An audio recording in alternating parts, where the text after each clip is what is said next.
SkyTrain rolling in from Vancouver's sugar plum visions of mountains and sea, glittering towers and gleaming condos, into Surrey, the end of the line.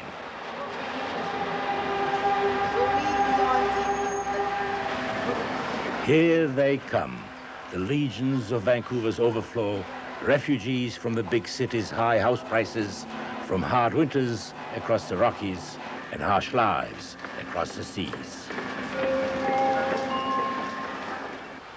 Surrey is not your typically pretty BC picture postcard. Its drearier aspects have made Surrey the butt of jokes in the province. But it's driven by the same dreams of lives of evergreen contentment as its glitzier neighbors. So attractive is the dream that Surrey is growing faster than any of them.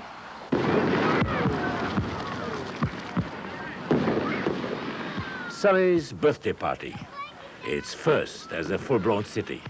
Surrey may not be Canada's last frontier, but it is its latest. Happy birthday to you. Happy birthday, dear Surrey. The birthday baby has serious teething problems, the problems of explosive growth of population. The city has become a place where multiculturalism is daily put to the test, a test whose importance goes far beyond Surrey.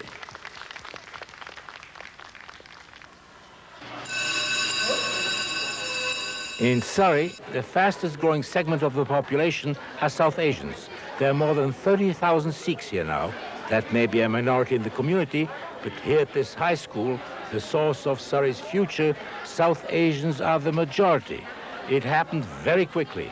5 years ago, almost 90% of the students were white.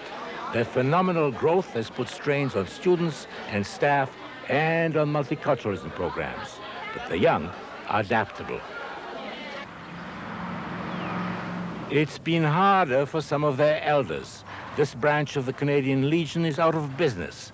Last fall, it put Surrey into the headlines all over the country when it closed its doors to Sikh veterans because they wore turbans.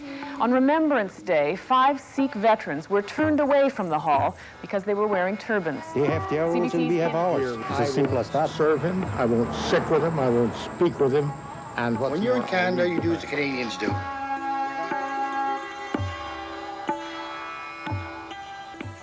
The discords of Surrey are Canada's discords. Multiculturalism's central idea that the celebration of our diversity will somehow bring us together is being increasingly challenged. Many now see it as a barrier that keeps us apart, or at best as a waste of money and effort. Nearly a quarter of a century after it became law, multiculturalism is under siege.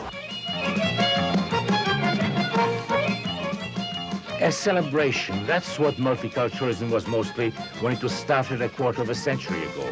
An affirmation that all Canadians, no matter what their origin, are equal. But the history of multiculturalism and the motivations behind it are more complicated. Pierre Trudeau is the father of multiculturalism. Participation was his thing. Participation of the young, of women, of minorities. Above all, though, multiculturalism was bilingualism's junior sibling. The official designation of a second language is indirectly a support for the cultivation and use of many languages. It is an invitation to explore the delights of many cultures. The linkage with bilingualism raised widespread suspicions that the motive behind multiculturalism was to buy votes and support for biculturalism. Bicultural. That suspicion lingers. It was the easy way out to satisfy that particular concern at the time. John Nunziata is a Liberal MP, the son of Italian immigrants, the very kind of Canadian of so-called ethnic origin that multiculturalism was designed to please. Yet he's bitterly opposed. Multiculturalism is a fraud, and it continues to be perpetuated on the people of Canada. In my view, multiculturalism separates, it segregates, it ghettoizes Canadians of origins other than French or English. It is a distinguishing feature of this country. Distinguishing feature. We don't have many.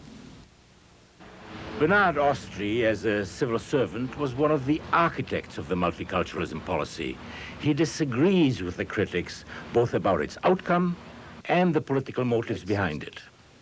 I would say the motivations of politicians were very clean in this area.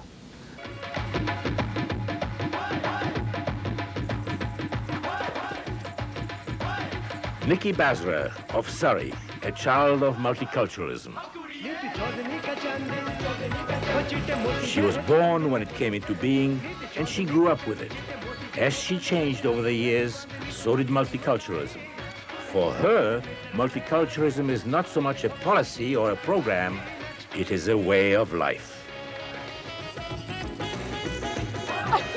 It is the way she looks at herself, how through dancing and in life, she expresses her identity as a South Asian and a Canadian. The costumes may look traditional, but those moves, that rhythm, they're certainly not. That's the beat of hip-hop. It's called Bhangra dancing, a combination of the traditional Punjabi folk songs with the funky 90s tempo of the West. I've got two cultures to work with. I could either go totally traditional, or I could go totally modern, or I could find somewhere in between. I think that's where my life is, in the middle, bit of both. Living in the middle, living in two worlds. It's very competitive to get into the RCMP. An RCMP recruiting session, trying to get a job, trying to become a Mountie, the world of the modern Western woman. That's one world Nicky Basra lives in. And this is her other world, the world of her parents, her role as a devout Sikh. It's an identity she was not always comfortable with. Even turbans and stuff like that, I was just so afraid of it. Like I was afraid of how people would react. So I tried to be like them. And I would try to disassociate myself as much as I could. Well, I'm not like them, you know. That was when she was younger, growing up in Kamloops, where there was no large, cohesive Sikh community, when at times she was the only South Asian in class. My friends were going to come over, and I was like, Mom, you know, why can't you put on something, you know, Canadian? Because my mom doesn't speak English, and she's only worn her Indian clothes. I mean, that's all she's worn all her life, and that's all she's ever going to wear. She's never worn pants or dresses or nothing. And it was almost like I was embarrassed of her.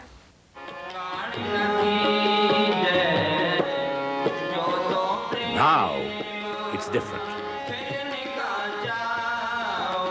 Here in Surrey, like, we have a lot of every culture, so it's okay, you know.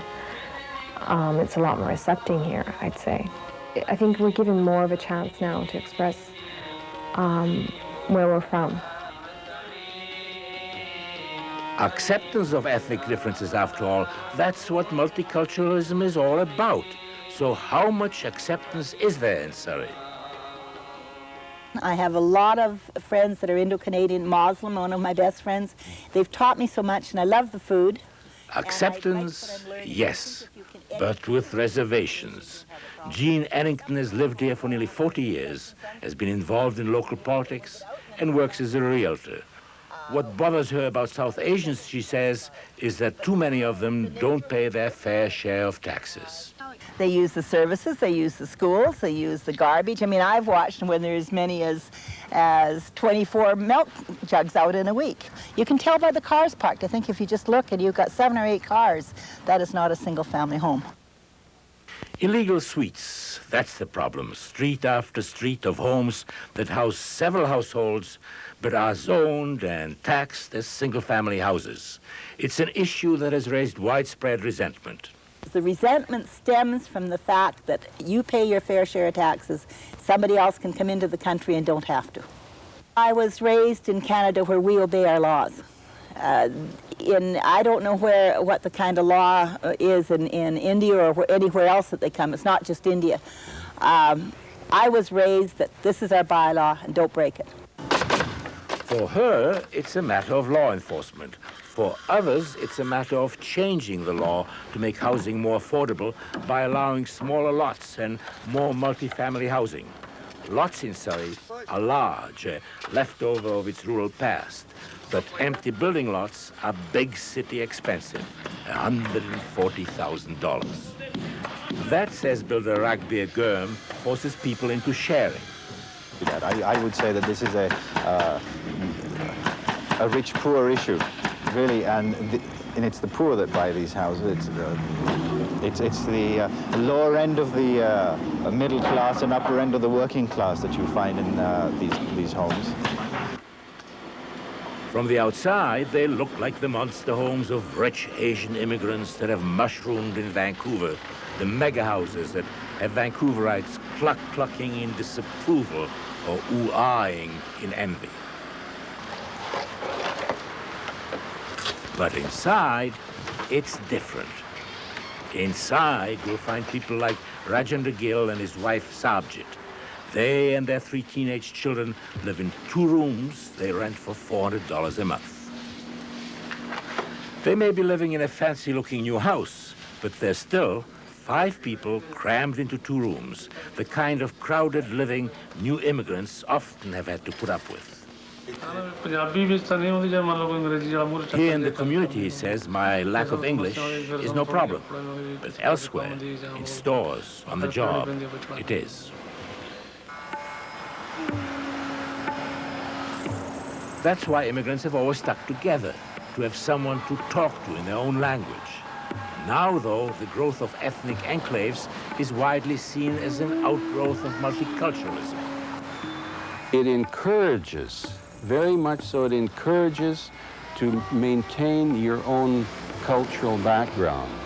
I think that if you're going to have a country, you should have main languages, and they should learn that. Ghettoizing does not help that. Multiculturalism that focuses basically on your cultural background does not help that, in my opinion. That's Bill Formage. What Bill Formage thinks, what he believes, matters in Surrey. Freedom of the city is hereby bestowed upon William Alexander Formage. Bill Formage.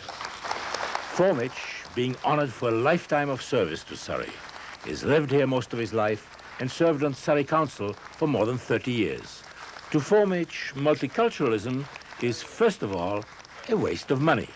He thinks it was handled better when he was young. There was no such thing as an ethnic group. I don't even remember the word when I was a kid. Basically, everybody talked English, even the so-called ethnic people. They spoke English, or they tried hard to learn it. Eventually, they learned it, and that's the way it was. But not everyone. Not Formage's grandmother, for instance. It was 56 years she was here and couldn't speak a word of English, you know, and that's not good. Anna Waken was a Doukhobor.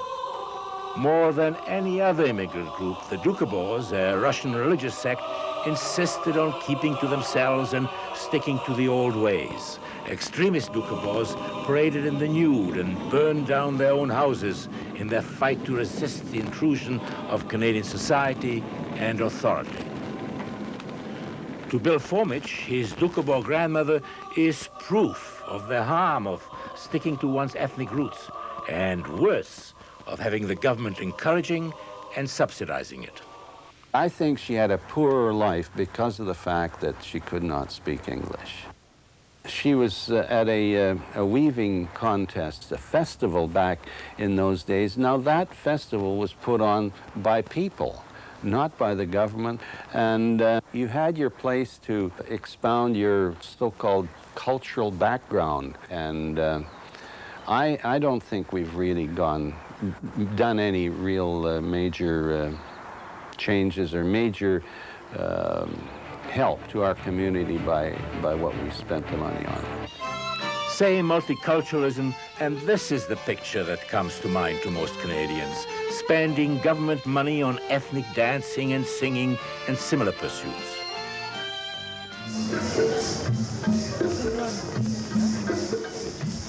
But that's changed. Nikki Bazra and her friends don't get a penny from the government. They sewed their own costumes for their performance this summer at Vancouver's PNE, the Pacific National Exhibition. Federal multiculturalism costs $25 million a year, small change by Ottawa standards, and precious little of it is spent on dancing and celebrating. This is where most of the money is spent nowadays, and it's aimed mostly at whites.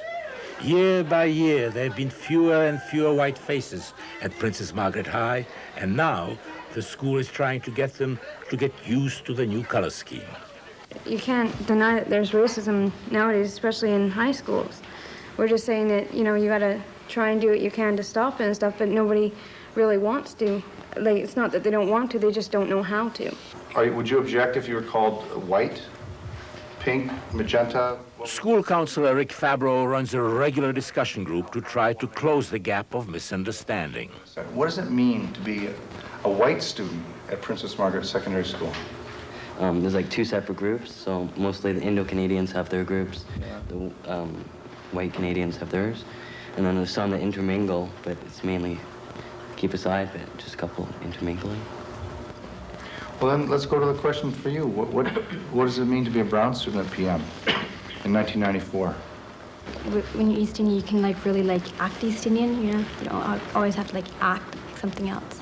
In the community, you kind of have to like hide that you're East Indian. You have to act like you're almost like a white person because like you're in their society. And you're kind of like in your own society. I don't know, it's just like, ever since I've been going to school, I've been a minority, right? Like, kind of classes, like, me, 2 East Indians and all white. Now it's just a little bit different, it's more easier here. But in the community, right, I look for a job, I can't find one. I'm not saying it's like a race, I'm just saying it's like just the concept. Like, people, they want to hire white people because customers are usually white because it's a majority, right? I don't know, it's just different out in the community. My friends work at Surrey, and they're not allowed to keep beards and whatever else, long hair, and he wants to keep a turban and a beard, and he's not allowed to. At Superstore? Superstore. Oh, Superstore. Yeah. Right. I think he should be allowed to, right? Why not? It's in our culture. I understand that's part of his culture or whatever, but they have also got to realize that when you're working in certain industries and stuff, there's required uniforms. If you can't meet those required uniforms and stuff, well, what are you supposed to do? That's part of the job. The job is to have certain uniforms, and if you're working with public, they want you to have certain appearances so the public can, you know, be comfortable with you. I'm not saying that it's wrong or it's right, but I'm just saying that's how it is. If same two people, let's say one white person, one brown person, they have same everything, I can guarantee that an employer will hire the white person just because the majority of the people that are coming into the store are white, and it's just that way. Those feelings have brought on racial friction at the school and the occasional fisticuffs, but no deadly violence as in schools in the United States, and no fracas over ethnic dress as in France. To Bernard Ostry, that's due largely to multiculturalism. We just have to read what's going on in France with Arab groups, or still goes on in the inner cities of the United States. I mean, it's not only because somehow Canadians are nicer. I mean, that's baloney. It's because they've made a real effort at dealing with some of these issues while they were ahead of the game. For many years, when Trudeau was speaking at the campaign for his leadership at the convention in Ottawa, he was handed the note about the murder of Martin Luther King. It is very much part of his mental state as he moved in to 24 Sussex after the election. Ostry says Trudeau saw the eruption of black anger in the United States, the whole social revolution that included the Vietnam War protests, as a warning of what could hit Canada. Multiculturalism was part of his reaction, an attempt to avoid similar unrest by the disaffected in Canada. John Nunziata was a child then. Whatever multiculturalism was then, he believes it's time for change, time for a national debate on multiculturalism. I'm willing to bet my bottom dollar that most Canadians will say, dump it, and let's move on to unhyphenated Canadianism, and let's start promoting what we have in common. But we live in an age when differences prevail over what we have in common. A society of groups insisting on their distinctness and recognition, whether they be Quebecers, Westerners, or Aboriginals, or gays, or women. And the same goes for Nikki Basra, for the Sikhs of Surrey, for ethnic minorities throughout the country. It's not a matter of a hyphen, nor of multicultural policy, but of human rights and dignity. According to press reports, If Nunziata had been born today, his name might not have been John. His immigrant father chose the name to make things easier for his son in what was still a Canada influenced by old British colonial attitudes and pressures to conform. my mother wanted to name me Vincenzo after her late father, but my father felt that it would be easier for me with a name like John. It would fit. In today's Canada, Vincenzo Nunziata MP would fit just fine. My father's original name was Krzysztofowicz. And Bill Fomich probably wouldn't have had his real name taken away from him, something Anglo officials used to do quite casually with ethnic names. It happened when his father landed in hospital after a tree fell on him. And they said, well, what's your name? Because at that time, you know, names were nothing. And help was very little. So all he could get out of it was Fomich, sounded like Fomich, so the doctor wrote down Fomich, and that's what he's been known, was known as since then. I've thought many times of even changing it back, because Krzysztofowicz sounds very, you know, it sounds very dignified. The dignity of one's own identity, that's multiculturalism too. Official multiculturalism may be contested, even derided, but the idea of multiculturalism, that to be Canadian, you don't have to conform to some master pattern or try to pass for something that you are not, that idea has been firmly implanted. You can be what you are. You can do your own thing in Canada. All ethnics do it, even those who never think of themselves as ethnics, and certainly not as hyphenated Canadians.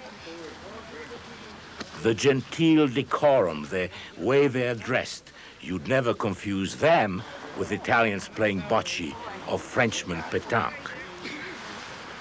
No, there's only one ethnic group that would bowl in this weather. To paraphrase Noel Coward, only mad dogs and Englishmen bowl in the midday rain. For Primetime News, I'm Joe Schlesinger in Surrey, BC. Nice boat. Yeah.